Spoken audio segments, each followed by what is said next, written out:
All right, we are live once again. Welcome everybody to another Water Cooler Wednesday. We've got another good case study for you today. I'm joined by Dwayne Gibbs, of course. Dwayne, how are you? Good morning. How are you? Good, good. Getting smoother at the setup on this. Yeah, yeah. Trying to coordinate getting the Always Facebook Live going with the recording and all that jazz, but I'm starting to get it down after all this time. Oh, busy. I don't know. It's an interesting time during the holidays here. Our business kind of slows down, but it's not the right time for investors to slow down. That sounds kind of weird, but there are always a lot of good deals towards the end of the year because some of these equity funds are starting to, close out their books and they need to get some stuff sold and moved. And sometimes that puts them in a situation of, as I always say, selling something that they don't necessarily want to sell, but they need to sell. And we have to be able to distinguish between those and the stuff that they want to dump off of their books, so it's a interesting time at the end of the year. I've noticed a slowdown in responses from potential note sellers, so that definitely slows down as people get wrapped up into the holidays and gift shopping and work schedules and vacations and everything else. But if you're persistently pursuing things, it is a good time of the year to get some stuff done. I made a bunch of calls yesterday. I mean, I just hammered the phone all day and left a lot of messages. Respectfully, people did call back because of, hey, sorry I couldn't get to you this time of the year, busy at work, fourth quarter, stuff like that. But, called and scheduled appointments. And so it's slow, but you know what? Now's the best time to do something. Yeah. Yeah. And I think people get just the additional stress sometimes people get. It just kind of shuts down normal thought processes and procedures, or just like, I just need everything to go Yeah. away. But you're right. It's a good time to get something done, to get started for next year, because it always, the business takes off during the first quarter too. So, um, if you're looking to get started, looking to get educated, you want to do that now so that when January does hit, then you're ready to go, hit the ground running. Where a lot of people will make some commitments in January that they'll start implicating in February, and April. yeah, In April. especially the gym Yeah. membership, right? Yeah. Yeah, absolutely. And people I talk to, they're like, you're probably right. And I said, well, listen, you start now, you have time off for the holidays. What are you going to do? Well, Yeah. now's a great time to start getting yourself some education and being ready, obviously, for the first quarter and get your feet on the ground running, come middle of January. Yeah. So it kind of reminded me all of this of a case study that goes back with Jeff and Ulandra. They started with me back in January of this year. I'm sorry, in December, I should say, of this year. And again, brand new to the note business. This was something they hadn't pursued before, but had an interest in, had been reading up on it, studying up on it, and finally just started to get going in December. And um, I sat down, we got under which I'll talk about in just a minute. We started talking about what they want to accomplish and that sort of thing. So again, setting up the goal setting is an important thing to do, especially leading into next year. But they started in December, and by January, we had deals ready to review. So a part of it in January or December was, getting the knowledge, starting to study, starting to look at assets, almost like a preview mode, where you're just looking, not that you have the intent to buy, but you're going through the sheer exercise of looking at assets, running all the numbers as if you were going to buy it, kind of like the whole stock market thing, right? Where people are given a certain amount of money, fictitiously, and they can buy stocks without actually buying them. It's Paper kind of trading. interesting. What's that? Paper trading. Paper trading, yeah, and just trying to understand the business and actually see in real time if they're losing money, making money, based upon their good decisions. So Mm. they started doing that, in December and educating themselves because again, brand new to the business, and by January we had some assets under review. that fit what they were looking for. So by January, they got 4 deals. Pardon me. They got 4 deals under agreement. 4 deals at one time. So again, you got somebody coming off the starting blocks, brand new to this in December, educating, getting ahead of the game. January, hit the ground running. 4 deals was their first purchase. We did a full review in January 15th. Okay, so early January, deals under review. And the way this business works is the information comes to you in waves. I've always talked about the process when you boil it all down is gathering information, organizing it, analyzing it, and making a decision. And then you gather more information, reanalyze, make another decision. So that's what was in full swing here, which was get the assets that are of interest. Hey, these look pretty good. Let's investigate these. Okay, we got all the information that we could possibly find on our own through recorded documents, but there are other documents that are not recorded that we need: proof of insurance, payment history, settlement statements, notes. I mean, all sorts of things that are not recorded, which the only way you can get that information is to ask for it from the seller. So the 4 deals are under agreement. Then we get a full review. We got all the documents, started going through everything with them to make sure everything was there, that everything was in line.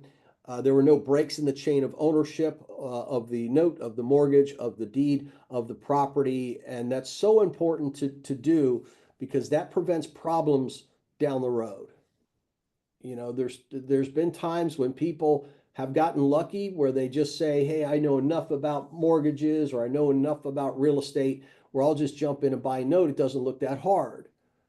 And in a way, it's not, especially if you don't do proper due diligence.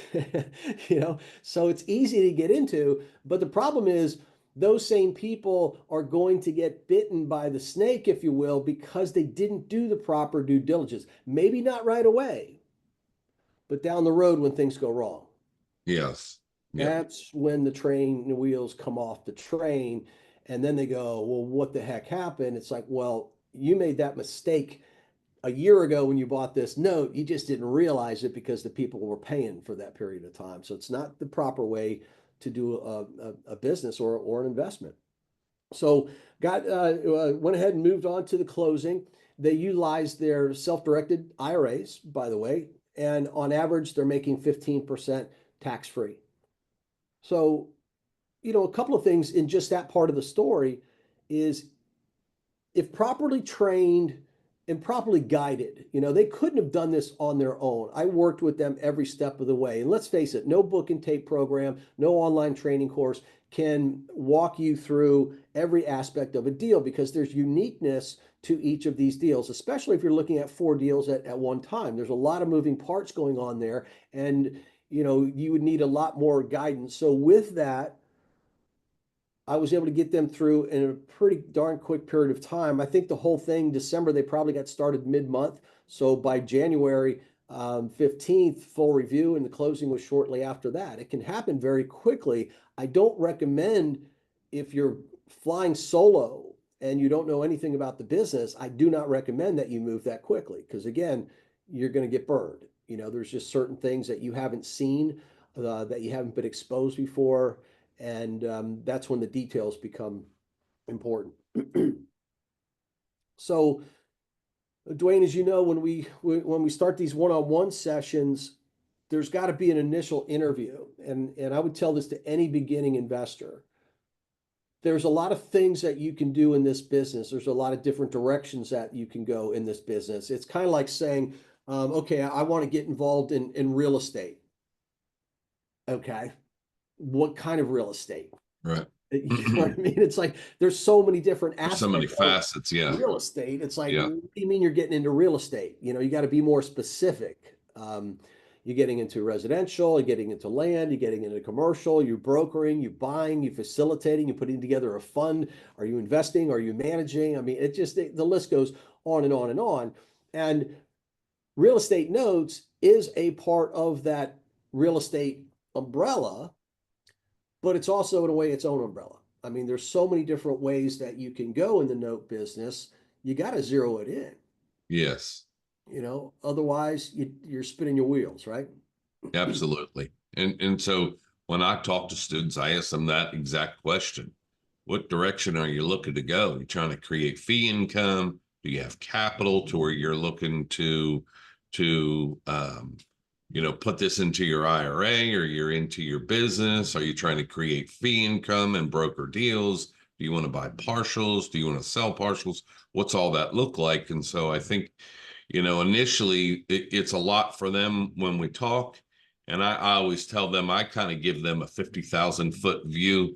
And then you and I talk typically when a new person comes on board, and then you work more on a granular level and just more of a surgeon, being able to dial in exactly what they want and fine tune, the direction of that they need to go. And then they're like, the light bulb comes on. Yes, this makes more sense. This is the direction I need to go, and I'll focus here and start here first.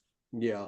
And because you're right. I've had on more than one occasion where people go, well, gee, I really don't know. I'm brand new to this. I don't really know what my overall goals are. Can you help me kind of guide that?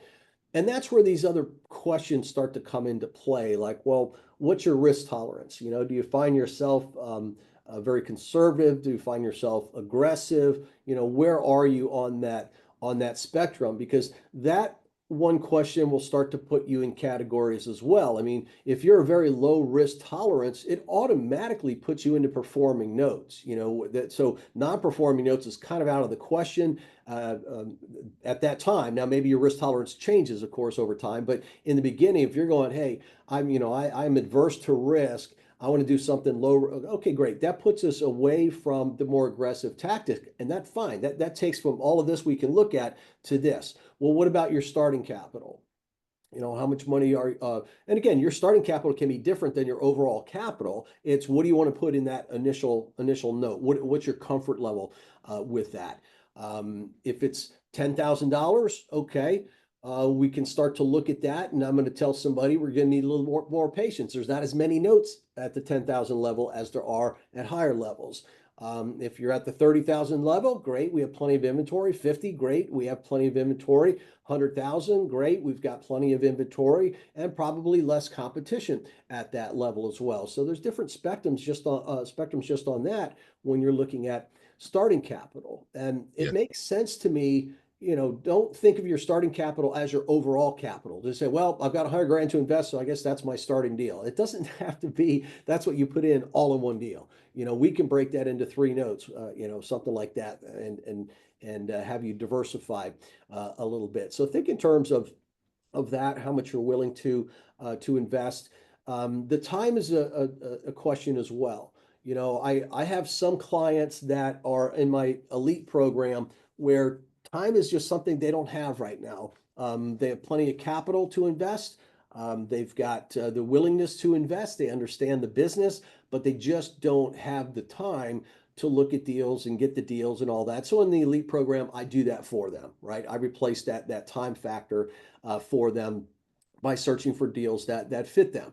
Now, most people who come in are not at that level. They do have some time. And the time we're talking about is going to vary depending upon, once again, how you choose to invest in yourself. If you're going to be self-taught and you're going to go online and get free courses and things like that and look at a bunch of introductory courses, you're going to spend more time looking for deals. You're going to spend more time doing your due diligence because you're learning as you go, and that's just how it is. And if that's what you want to do, that's great. Just understand you're going to have to invest more time and effort. If you've got proper guidance and you've traded some of that time by investing in yourself and getting a mentor like what I do, what Dwayne does, we can shorten that amount of time. Because I tell people now, I've refined this process so much, and Dwayne, you and I have been working together a long time, and you may have even noticed this. I mean, I've just got this refined down so well now that I tell people, look, just give me 2, 3 hours a week. If you can give 2, 3 hours a week, that's enough time to get yourself going and get yourself into these deals. And that's important in today's world. Absolutely. I mean, listen, you're going to have to put some time into it, and no different than your job that produces income for you. So you go work 40 hours a week, and the outcome is you get a paycheck. Well, Mhm. no different than this business. If you're wanting to learn something different that you're brand new to it, you're going to need to expect to put, with meeting with you, with going through deals, with furthering their education on the great products that you have that they can listen to on and on and on, and constant mind feed. You're right. You're looking about 3 to 5 hours in a week, not a day, a week. So you remember when we did all the training, we would always ask the question of how many hours do people spend watching TV or on the internet? Yeah. And a Great. national average, that it breaks down to 28 hours a week in Yeah. non-productive time. Well, that's a national average across the industry from coast to coast, and that's a lot of wasted time. And just imagine being able to implement some of this time on positive mind feed and learning something new to where it can create a financial situation for you. Definitely the way to go. Yeah, you just triggered a thought there with the time on TV and such. It's a good thought, but it triggered another thought of mine where once people get into this and they understand the whole concept that I talk about all the time, which is to master this, it's numbers and story. A lot of people they'll get into the story of like what happened here, why did this note go bad, how did it start go, where did this come from, how was the note created, when did they start paying again, what were the struggles here, how did this work out. It becomes pretty interesting, in a way they're like in their own detective type of mode where they're going through these things, and it's part of the discovery of it. And a lot of people get really, they look forward to looking at this stuff, and they look forward to Absolutely. discovering, well, oh, I think I figured it out, I think what happened here. And therefore, if you know what happened, you can put together a thesis, if you will, of what's most likely, what's least likely to happen in the future. What the pattern's been here. So it's pretty cool that you can do that. So the time should be time well enjoyed and well spent. But again, you'll just have to figure that out, everybody. What you want to do? Trade some dollars for some time, or time for some dollars. It just works Yes. that way. Yeah. And then you have to be on returns. Most of the people that get involved with us have expectations of returns because they've heard you or me talk live or online or something like that, and they realize where the numbers are. But some people who are new that come in and maybe have seen some other things online, and then they stumble upon me, and then they contact us. I've recognized that sometimes their returns are, oh, well, I expect to make 20%, on each deal. I'm like, well, I don't know who you've been listening to, Yeah. but that's not where the market is. Okay. I'm not saying you can't make that on some deals, but I'm saying don't come in with your expectations here and the market's going, no, no, we're down here. So you have to be realistic in your expectations of what the returns can be. Now, 10 to 12% is right now where performing notes are typically trading. If you were to arc that out, that's where it is. Do we see some things making higher, like this case study I'm going to get to in a minute here? They're making 15, 16%. Okay, that's higher than normal returns. But their expectations were not, we weren't setting ourselves, we only want to look at things that are higher than that. So the market does not adapt to you, you adapt to the marketplace. So you have to know where the market is overall and say, okay, if I can hit that expectation, I'm going to take that base hit, and every once in a while I'll get that double, the triple, the home run, and hopefully a grand slam. But you can't come in going, I need a grand slam on every single one, because you're going to be sitting on the sidelines for quite some time. That's funny that you say that. I had a conversation with the guy the other day who's a hard money lender. And he's like, well, I don't know. I'm doing about 25, 30% in hard money lending. And I said, are you? And he says, oh yeah, consistently. And I said, let me ask you a question. How long is your money deployed? What do you mean? He says, I'm in the deal. And I said, right. How long? Because we know typically it's short term for hard money lenders. Yeah. And he said, typically it's deployed about, 30, 45, 60 days. Yeah. I said, well, what about the rest of the year? Oh, well, I try and do a deal once or twice a year. Well, I hate to tell you, but you're not at 25, 30% on your money. We may want to average that out. You're probably down somewhere around 6 or 8%. Yeah. Yeah.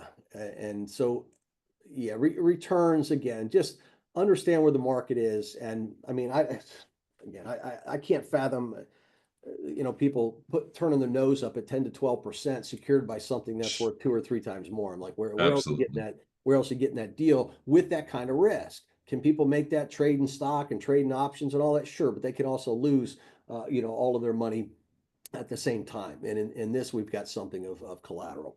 Okay, so when you go through that exercise and you figure out where you are, that can lead you over to, okay, based upon this, let's start to formulate a plan.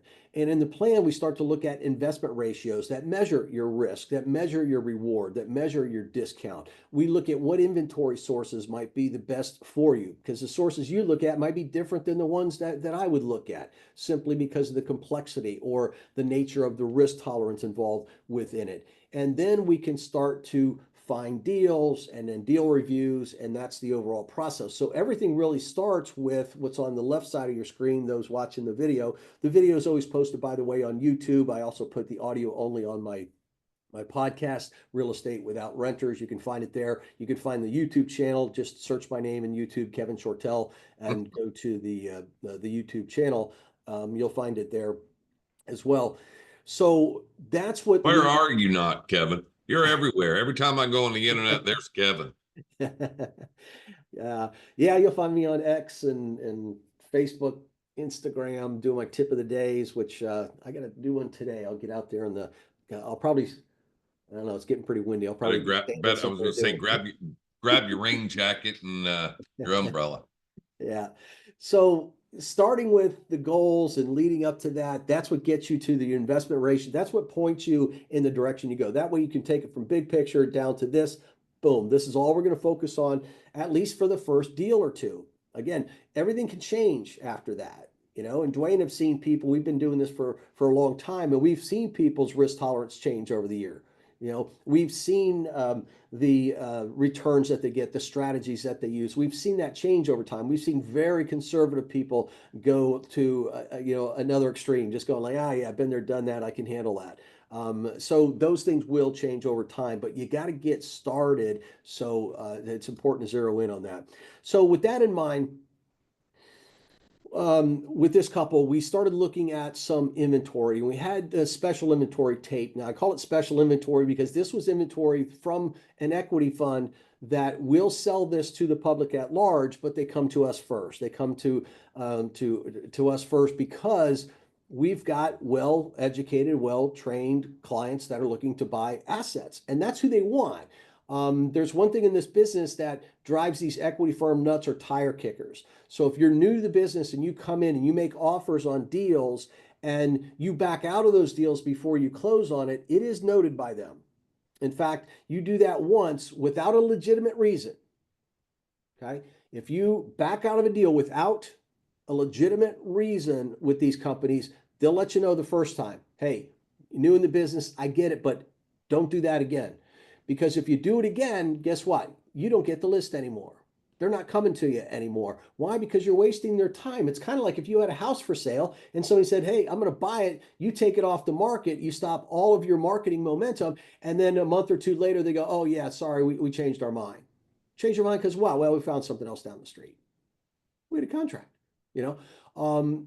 You would be upset as well, right? And that's why people fight over escrow. There's no escrow money here. Okay, there's no money exchange. They're counting on your word. Now, if you have a legitimate reason for backing out, where the property value, like I'll just pick the first one on here. They say the property value is 117 on this. Fair market value is what they have on that. If you get a BPO, broker's price opinion, before you close, and that property comes in at $60,000, I'm using a big spread here for a reason, 60 grand, we got a big problem. That changes all your numbers, all your ratios, all your risk and everything else. That would be a legitimate reason to back out legally, morally, ethically, and or renegotiate. If it comes in at 107, Not so you're much. pretty close to what they said. Your UPB in this case is a lot lower. It doesn't affect the deal you would be expected to close. Okay, so we got this special inventory tape, and we started going through this because not all these assets fit what they were looking for. Okay, that's why you go through that whole exercise here. The ones that did fit were these five. And then we ended up looking at one a little more closely, and they didn't have the capital for all five. So he said, "All right, let's throw out this one, and we'll go with the other four notes." So that's how we went from the five to the four, based upon the capital that they have, and going through a review. You'll notice these are in all different states. Doesn't matter, not even in states that this couple lives in, and they ended up making offers. The offers got accepted, and Yolanda put in $9,400. Jeffrey put in three different amounts here. So total invested was $72,000 with their IRAs. That is backed, Yolanda's deal, $9,400, backed by a property worth 45 grand. Jeff's deal here for 13,000, backed by a property worth 62. The 20,000 backed by a property worth 181. 39,000 backed by a $100,000 property. Is risk out of the equation? Yes. Okay. So again, their money is backed by something much more valuable than they have in it. With the prices that we offered, Yolanda's making 16%, again, tax-free because she's using an IRA. Jeff's making 16 on that one, 15 on this one, and 12 on this one.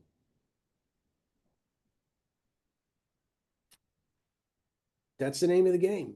And if you recall, this all happened within about a month and a half, okay? Because we had a directive driven by what their goals were, utilizing then the ratios to come up with a plan, understanding the inventory that's available, going through the due diligence process, finding the best ones, making an offer, closing on the deal. I mean, that's really all it comes down to. So delaying is on you, and I do, if you've ever watched my tip of the day, every once in a while, you'll see me sitting next to Ben Franklin and there's a statue of Ben Franklin at Rollins College, which is right down the road from me. And I walk by there about every day. And sometimes I'll just think of Ben Franklin quotes, and this is always a good one. You may delay, but time will not. So if you thinking about doing this, timing is not right. When's the timing ever going to be right? I used to say this in class, and maybe you remember this, Dwayne, where I said, if people waited for timing, there'd be a lot less of us on this planet, right? Because when's the Yeah. best time to have kids? I mean, if you really looked at it, it's kind of like, well, probably never for most people. You have them, and then guess what? Everything works out, everything changes, so that you can delay things, but time will not. Time will move on. We do have great inventory. We've got good momentum going into next year.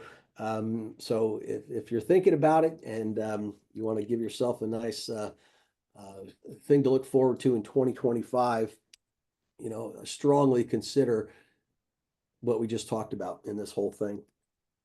Dwayne, I was going to put up your Calendly, so give me a second to do that. So go ahead. No, I was just going to say, you alluded to the fact initially about the start of the conversation about year end with these hedge fund companies. I mean, you have to understand these companies look to buy these assets and get them off their books fairly quickly. And then with it being at the end of the year, I mean, we're really going to start seeing some good deals, I think, come across. And the success of your students that we're seeing right now, people are getting in and they're making offers within 2-3 weeks of being in the program. And I think that all that goes to show you is the time that you spend with them one-on-one.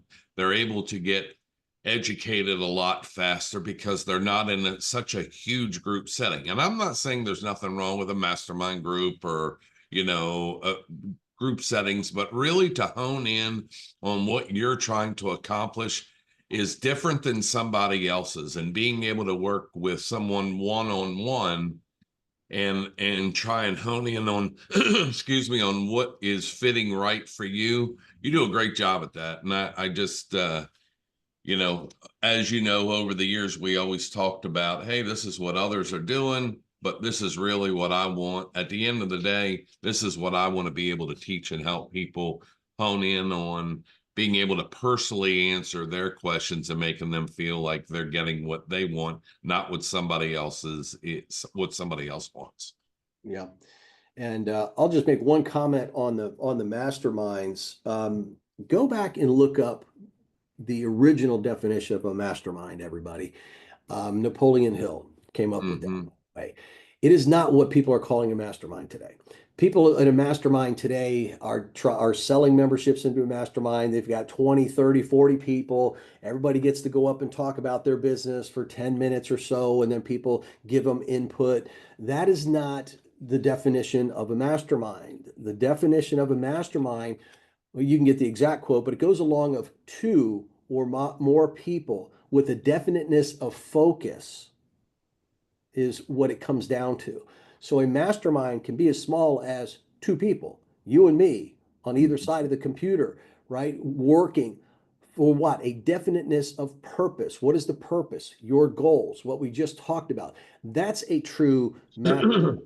Okay. Not you get your 10 minutes, whether it's a live event or whether it's a virtual event, you get your 10 minutes and people barely understand what you're doing and go, well, I would do this. Well, I would do a business. That's not definiteness of purpose. That's not focus. They hear That's 10 why minutes of your business and yeah, they're yeah. expert and they want to tell you what you need to do. Is Yeah, you got to get drives this me crazy. marketing program and get it on, it's like you don't even know what I'm looking to do. So be careful of that. So just yeah, you can go back and just well, Google search or AI, whatever you want to do and look up that definition of a mastermind and you'll find it's very, very, very close to a mentorship, Yeah, by true definition, absolutely. because you've got the focus on a specific goal, definiteness of purpose to accomplish a specific goal, I believe is the rest of that.